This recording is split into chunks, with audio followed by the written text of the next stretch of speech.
It was just another hectic Friday night at Bistro Lumiere, the kind where the kitchen felt like a pressure cooker about to explode. Steam billowed from pots, orders flew in faster than we could plate them, and Chef Marcel was shouting commands like a general on the battlefield. I'd been working at the restaurant for almost 8 months now, and still, these Friday rushes made my heart race. The organized chaos of a professional kitchen was something I both dreaded and thrived on. My name is Daniel, and as the head chef responsible for the cold station, I prided myself on staying calm amidst the storm. At least, that's what I tried to project on the outside. Inside, I was often a bundle of nerves, especially when Alex was working alongside me. Alex had joined the kitchen staff about 3 months ago as our new sous chef, and from day one, he brought an energy that transformed our workspace. While I was methodical, precise, and admittedly somewhat introverted, Alex was a whirlwind of charisma and confidence. He moved through the kitchen with an easy grace, cracking jokes that somehow never undermined his authority, and fixing problems before most of us even noticed them. His dark curls were always falling across his forehead, and he had this habit of pushing them back with his forearm since his hands were perpetually busy creating culinary masterpieces.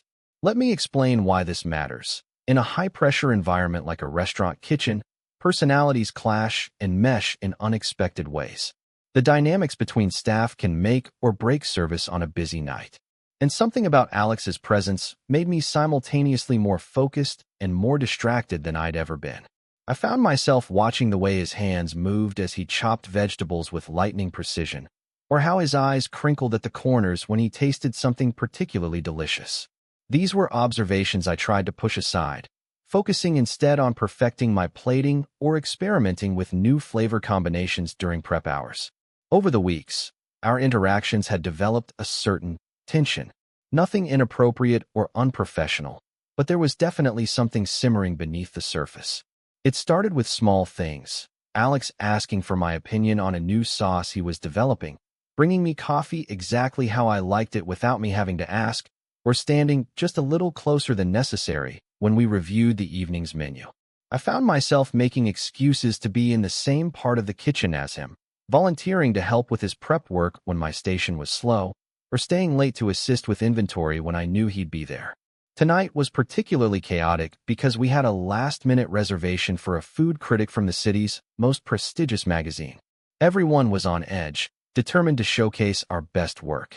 Chef Marcel was micromanaging every plate, and the tension in the air was thick enough to cut with one of our Japanese steel knives. I had just finished plating a complex salad with delicate microgreens and a tricky vinaigrette when Marcel declared it completely unacceptable and demanded I start over. My cheeks burned with embarrassment as I heard Alex quietly defending my work, suggesting a minor adjustment rather than a complete redo. As I turned to grab fresh ingredients, I caught Alex's eye. He winked at me, a small gesture of solidarity that shouldn't have made my heart flip the way it did. I quickly looked away, focusing on the task at hand, but I could feel his gaze lingering. This had been happening more frequently lately. These moments of connection that felt charged with something neither of us was acknowledging out loud. The evening progressed in a blur of orders, plates, and controlled frenzy. By 9 o'clock, my station looked like a battlefield, and I desperately needed a moment to breathe and reset. During a brief lull, I slipped away toward our walk-in pantry, a small, cramped space lined with shelves of dry goods, spices, and non-perishable ingredients. It was the one place in the restaurant where you could sometimes find a moment of quiet, away from the heat and noise of the main kitchen. I pushed open the heavy door and stepped inside, immediately enveloped by the comforting sense of dried herbs, coffee beans, and various spices. The pantry was narrow, with barely enough room for 2 people to pass each other, and dimly lit by a single overhead bulb. Shelves stretched from floor to ceiling, packed with everything from exotic spices to everyday staples. I leaned against one of the metal racks, closed my eyes, and took several deep breaths, trying to center myself before returning to the chaos. I'm not sure how long I stood there, maybe 30 seconds, maybe a minute, when I heard the door open behind me. Before I could turn around, I felt a presence, and then the door clicked shut. The space suddenly felt even smaller, more intimate. I knew who it was without looking. Something about the energy in the room shifted, became charged with a familiar electricity. Hiding from Marcel? Alex's voice was low, amused, closer than I expected. I turned, and there he was, just inches away. In the confined space of the pantry, there was nowhere to step back, no way to create distance. His eyes, warm and brown with flecks of gold, held mine with an intensity that made my breath catch. Just needed a minute, I managed to say, my voice sounding strange to my own ears. It's been a night. Alex nodded, but didn't move away. If anything, he seemed to move slightly closer. You know your plating was perfect, right? Marcel's just stressed about the critic. I know, I said, though the reassurance meant more than I wanted to admit. Thanks for saying something. Always, he replied, and there was a weight to that single word that made something flutter in my chest. Then several things happened at once. We heard voices approaching the pantry, Marcel and one of the servers, it sounded like, and Alex's eyes widened slightly. In one fluid motion, he moved forward, effectively pinning me against the shelves behind me. His body was pressed against mine, one hand braced on the shelf beside my head, the other gently but firmly on my waist. My heart hammered so loudly I was certain he could feel it. As the voices grew closer, Alex leaned in, his lips near my ear, and mouthed quiet. I could feel his breath warm against my skin, sending a shiver down my spine that had nothing to do with the temperature in the pantry. We stood frozen like that, barely breathing, as the voices paused just outside the door. Marcel was giving instructions about a special dessert for the critics' table, seemingly unaware of our presence on the other side of the door. In that suspended moment, I became acutely aware of every point of contact between us, his chest against mine, rising and falling with each careful breath, his hand on my waist, firm but gentle, the slight brush of his curls against my temple. The air between us felt charged, like the moment before lightning strikes. I could smell his cologne mingled with the scents of the kitchen, a hint of citrus, the earthiness of herbs, something uniquely him. The voices outside eventually moved away, but Alex didn't immediately step back. Instead, his eyes searched mine, asking a question I wasn't sure I was ready to answer. The hand on my waist tightened slightly, and I felt myself leaning into his touch almost involuntarily. I've been wanting to get you alone, he said finally, his voice barely above a whisper. Though I didn't exactly plan on a pantry during Friday night service. I tried to laugh, but it came out more like a nervous exhale. Not the most romantic setting. His eyebrows raised slightly at the word romantic, and I immediately wished I could take it back. But then a slow smile spread across his face, transforming his features in a way that made my stomach flip. I don't know, he said, glancing around at the shelves of ingredients surrounding us. There's something fitting about it. This is where it all begins, right?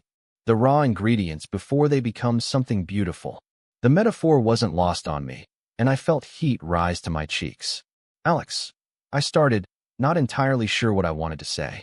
He shook his head slightly. You don't have to say anything. I needed you to know that this, he gestured between us, isn't just in your imagination.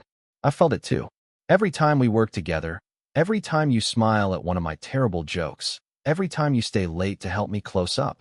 The confession hung in the air between us, changing everything and nothing all at once. It was both a relief and a new kind of tension to have our unspoken attraction acknowledged. I've been trying not to notice, I admitted, finding courage in his honesty. We work together. It's complicated. Life is complicated, he countered, his thumb now tracing small circles on my waist, each movement sending sparks through my body. But some things are worth the complication. Before I could respond, the sound of a pan clattering in the kitchen jolted us back to reality. We were still at work, in the middle of service, hiding in a pantry while the rest of the staff covered our stations. We should get back, I said reluctantly, though I made no move to step away. Alex nodded, equally reluctant. This conversation isn't over, he said, and it sounded like both a promise and a question. No, I agreed. It's not. He finally stepped back, creating space between us that felt both necessary and unwelcome. His hand slid from my waist, fingers trailing along my arm before falling away completely. The loss of contact was almost physical in its intensity. I'll go first, he said, straightening his chef's coat and running a hand through his curls in a gesture I'd seen countless times, but now felt newly intimate. Wait a minute before following.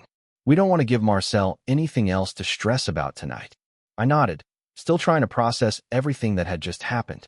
Alex reached for the door handle, then paused, turning back to me with that same intense gaze. For the record, he said quietly, I've been imagining our first moment alone together for weeks now. And even though this wasn't exactly what I had in mind, it was still pretty perfect.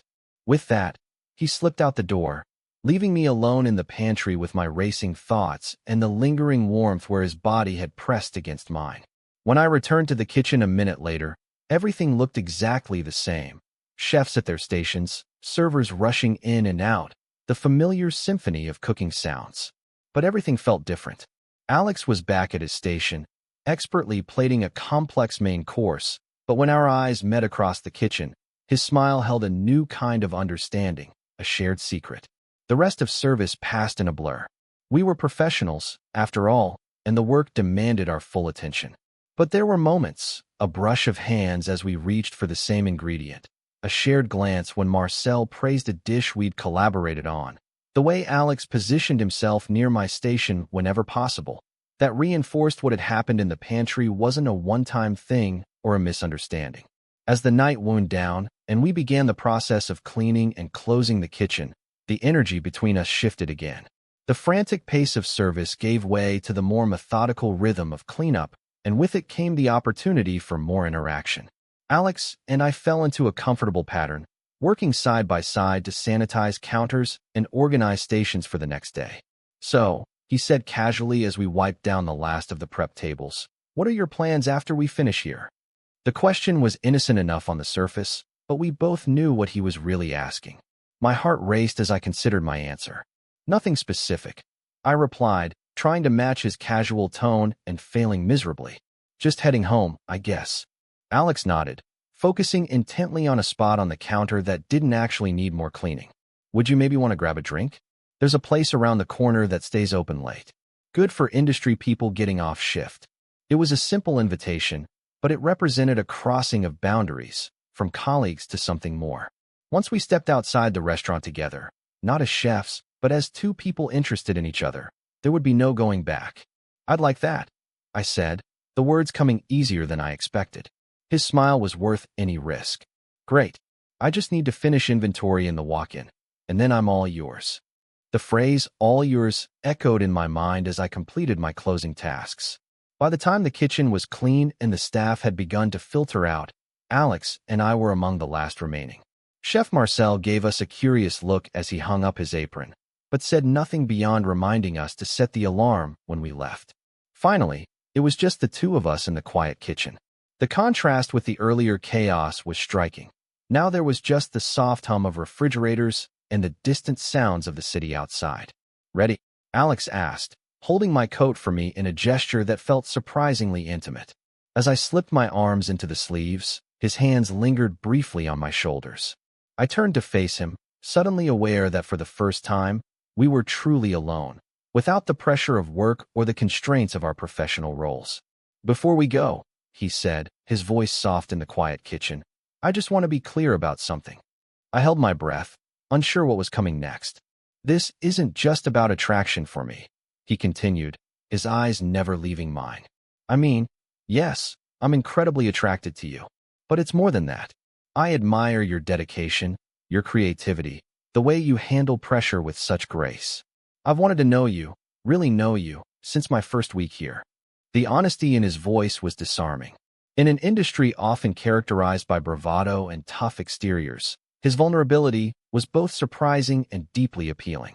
I feel the same way, I admitted, finding it easier to be honest in the quiet emptiness of the kitchen. You brought something different into this place, into my life. I just didn't know if it was professional to acknowledge it. Alex laughed softly. I don't think anything about what happened in that pantry tonight could be described as strictly professional. I couldn't help but laugh too, the tension of the evening finally breaking. No, I suppose not. So, he said, reaching out to take my hand, his fingers intertwining with mine in a way that felt both new and somehow familiar. Shall we go see where this leads? As we walked out of the restaurant together, I couldn't help but glance back at the pantry door, now closed and dark. Who would have thought that such a small, cramped space filled with nothing but ingredients could become the setting for the beginning of something so unexpected. Outside, the night air was cool against my skin, a welcome relief after hours in the hot kitchen. Alex's hand remained firmly in mine as we walked down the street. Our chef coats exchanged for regular clothes, but the connection forged over shared work and that moment in the pantry remained. "You know," Alex said as we turned the corner, "I've been trying to find the courage to talk to you like this for weeks." Who knew all it would take was a food critic, an angry chef, and a conveniently small pantry? I laughed, feeling lighter than I had in months. Sometimes the right ingredients just come together at the perfect moment. He stopped walking then, turning to face me under the glow of a street lamp. "Speaking of perfect moments," he murmured, and then he was leaning in, his free hand coming up to gently cup my face. The kiss was everything our pantry encounter had promised: warm, electric, and somehow both surprising and inevitable. As his lips moved against mine, I couldn't help but think that sometimes the most unexpected recipes yield the most extraordinary results.